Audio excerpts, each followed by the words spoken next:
খুঁটিনাটি রান্নাবাটি কুকিং চ্যানেলে আপনাদের সকলকেই স্বাগত জানাই। আজকে আবারও একটি অন্যরকম মাছের রান্না নিয়ে আপনাদের সামনে হাজির হয়ে পড়েছি। আজকে বানিয়ে নেব মাছ পাতুরি। এখানে অবশ্য পাতুরির জন্য আমি কলা পাতা ব্যবহার করছি না, করে নেব লাউ শাকের ব্যবহার।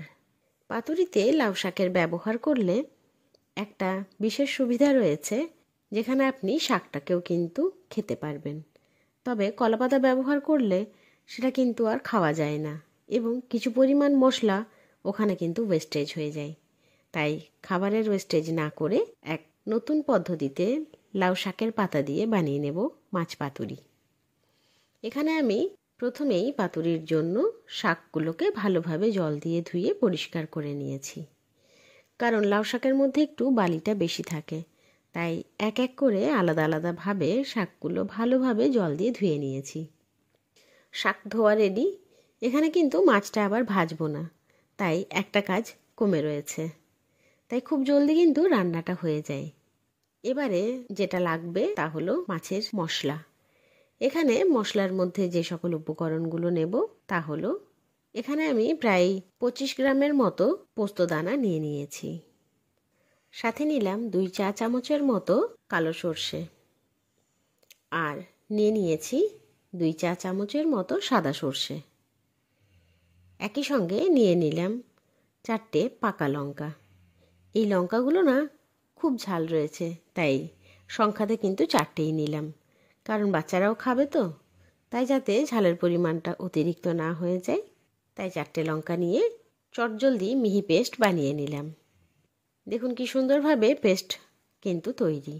এরপর করব বাকি কাজ। তাই একটা থালার মধ্যে সর্ষে পোস্তর পেস্টটা রেখে দিলাম।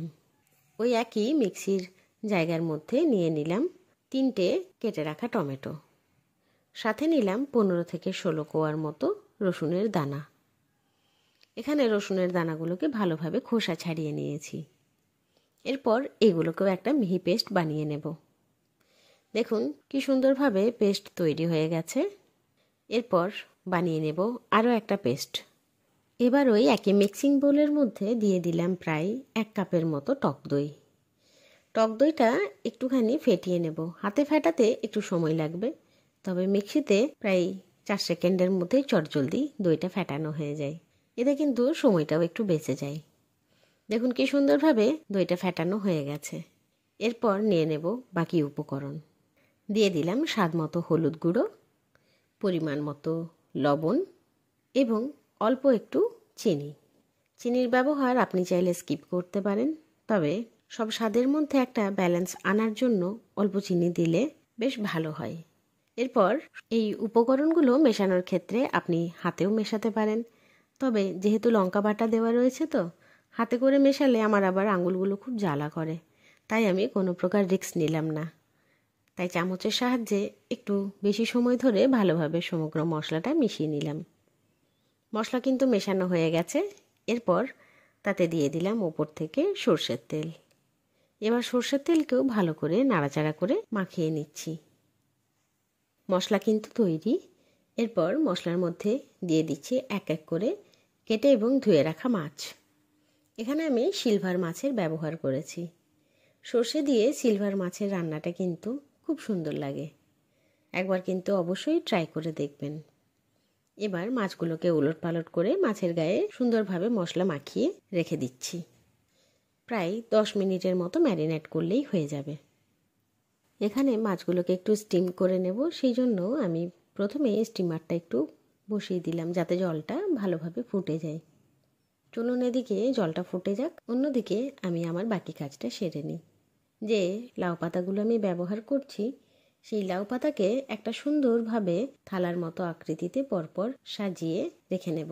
ঠিক যেমনভাবে একটা বড় পদ্ম পাতা হয় বা মান পাতা, ঠিক সেই রকম সাইজের সুন্দর করে একটার উপর একটা রেখে একটা সুন্দর পাতা তৈরি করে নিচ্ছি। দেখুন কি সুন্দরভাবে লাউ পাতার একটা বড় পাতা তৈরি হয়ে গেছে। এরপর আমি ম্যারিনেট করা মাছগুলোকে এক এক করে পাতার মধ্যে রেখে দিচ্ছি এবং সমস্ত মশলা একই সঙ্গে মাছের গায়েও দিয়ে দিলাম। এরপর আলতো হাতে ভালোভাবে পাতাগুলোকে ফোল্ড করে একদম বন্ধ করে দেব। যাতে পাতাগুলোকে বন্ধ করা যায় সেই জন্যই কিন্তু আমি পাতা দিয়ে যে থালাটা তৈরি করলাম সেটা একটু আকৃতিতে বড় করেছি। দেখুন কি সুন্দরভাবে পাতাগুলো ফোল্ড হয়ে হয়ে একটা টিফিন বাক্সর মতো আকৃতি নিয়ে নিয়েছে। পাতাগুলো যাতে একে অপরের থেকে খুলে না যায় তাই একটা সুতোর সাহায্যে সুন্দরভাবে বাইন্ডিং করে দিচ্ছি। দেখুন কি সুন্দরভাবে বাঁধানো কিন্তু হয়ে গেছে। এবার চাইলেও কিন্তু যতক্ষণ না আপনি কেটে ফেলবেন ততক্ষণ পর্যন্ত পাতাগুলো নিজের থেকে খুলে বেরোবে না। আর সবথেকে বড় ব্যাপার, লাউ পাতা কিন্তু খুব নরম হয়, তাই আপনি যেমনভাবে চাইবেন এটাকে মুড়ে নিজস্ব শেপ দিতে পারবেন। কোনো রকমভাবেই পাতা ছেঁড়ার কোনো রিস্ক নেই এবং যেহেতু অনেকগুলো লেয়ার দেওয়া হয়েছে তাই মশলাও কিন্তু কোনো রকমভাবেই পাতা ভেদ করে বেরিয়ে যাবে না। এদিকে গল্প করতে করতে এবং মাছগুলোকে পাতার মধ্যে মুড়তে মুড়তে জলটাও ফুটে এসেছে। তাই এখানে যে পাতার মণ্ডটা তৈরি করলাম সেই পাতাটাকে ভালোভাবে ফুটো করা স্টিমারের ওপর রেখে দিচ্ছি। দেখুন কি সুন্দরভাবে সেট হয়ে গেল। এরপর একে বয়েল হওয়ার জন্য রেখে দিচ্ছি। এখানে একটুখানি অপেক্ষা করতে হবে, যেহেতু পাতাগুলো অনেকগুলো লেয়ার দিয়েছিলাম তো, তাই এখানে প্রায় 20 মিনিটের মতো মাছগুলোকে আমি হাই হিটে বয়েল করে নেব। তবে এক্ষেত্রে আরেকটা সুবিধে হচ্ছে, মাছ ভাজার জন্য যেমনভাবে আমাদের গায়ে তেল ছিটে আসে বা তেল ফোটার একটা রিস্ক থাকে, এখানে কিন্তু সেই রিস্ক থেকে একদম মুক্তি। এবং রোজকার নিত্যদিনের স্বাদের থেকে এই মাছের স্বাদটা কিন্তু দুর্দান্ত। গরম ভাতের সঙ্গে এই মাছ হলে আর অন্য কিছু দ্বিতীয় বিকল্প চাইবে না কেউ। দেখুন গল্প করতে করতে প্রায় 20 মিনিট হয়ে এসেছে। তাই এবারে স্টিমারের ঢাকা খুলে চলুন আপনাদের একবার খুলে দেখাই কি অবস্থায় আছে। এখানে একটু কষ্ট করতে হবে, যেহেতু শাকের পাতাগুলো বেশ গরম আছে এবং তাকে জাকিয়ে তোলা যাবে না, তাই স্টিমারের ওপর একটা থালা প্রথমে রেখে দিচ্ছি। এরপর স্টিমারটাকে উল্টে নিচ্ছি।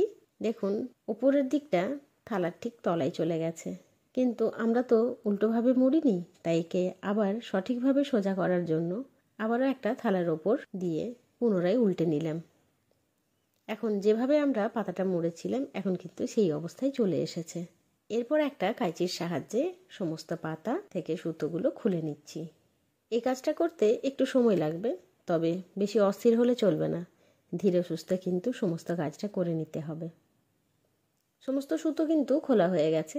এরপর আপনাদেরকে খুলে দেখাই কেমন হয়েছে আজকের মাছ রান্না। দেখুন কি সুন্দরভাবে মাছগুলো নিজস্ব কালার এবং মশলাকে অ্যাবজর্ব করে একদম নতুনত্ব ব্যাপার নিয়ে নিয়েছে। আমি আপনাদের আগে বলতে ভুলে গেছিলাম যে আমি মাছটা মোড়ার সময় ওপর থেকে একটু সর্ষের তেল দিয়েছি। আপনি চাইলে তেলটাকে স্কিপও করতে পারেন, আবার দিতেও পারেন। এবং রান্নার মধ্যে একটু কালারিং ব্যাপার আনার জন্য আমি এখানে পাকা কাঁচা লঙ্কাও সুন্দরভাবে সাজিয়ে দিয়েছিলাম। তবে এখানে কাঁচা লঙ্কাগুলো চিরিনি, চিড়ে দিলে হয়তো একটু ঝাল ব্যাপারটা বেশি হতো। ঝাল কম রাখার জন্য পাকা লঙ্কাগুলোকে আমি এখানে গোটাই রেখেছিলাম এবং এটা শুধুমাত্র সৌন্দর্যের জন্য, স্বাদে কিন্তু এর কোনো ভূমিকা নেই। যাই হোক, সমস্ত রান্না কমপ্লিট, এবার শুধু খাওয়ার অপেক্ষা। এইরকম সুন্দর সুন্দর রান্নার ভিডিওস দেখার জন্য অতি অবশ্যই আমাদের চ্যানেল খুঁটিনাটি রান্নাবাটিকে সাবস্ক্রাইব করতে ভুলবেন না। অতি অবশ্যই লাইক শেয়ার করতে ভুলবেন না। ধন্যবাদ।